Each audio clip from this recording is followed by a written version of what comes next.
что ж, друзья, один из главных моментов при использовании камина с водяным контуром для системы отопления вашего дома является также использование вами топлива.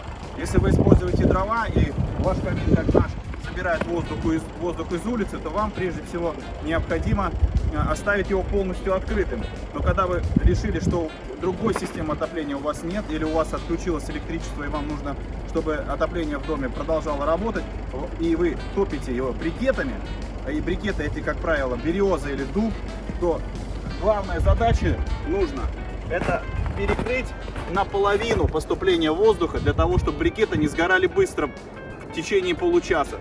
Я придумал такой лайфхак: просто накидываю пакет и, соответственно, перекрываю подачу воздуха. Кто-то, я в интернете видел, делал так, что диск шлифовочный от флекса с дырочками ставил, приклеивал сюда, и за счет этого поступление воздуха уменьшалось, и процесс горения был наиболее долгим.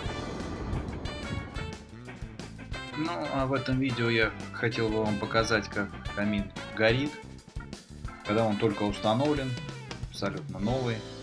Такое красивое желто-голубое пламя. Камин с двойным остеклением, поэтому основное тепло уходит на подогрев воды.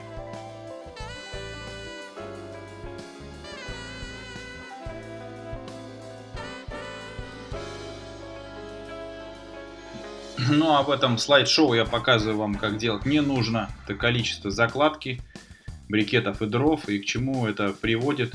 Это эффект матового стекла, который не отмыть, потому что стекло изнутри деформировано. Это нарушение внутренних перегородок и их деформация. Вот так оно выглядит в принципе, и это некрасиво, это не такой уж дорогостоящий, но все-таки ремонт и несущий к себе неприятности, которые я вас бы хотел бы оградить.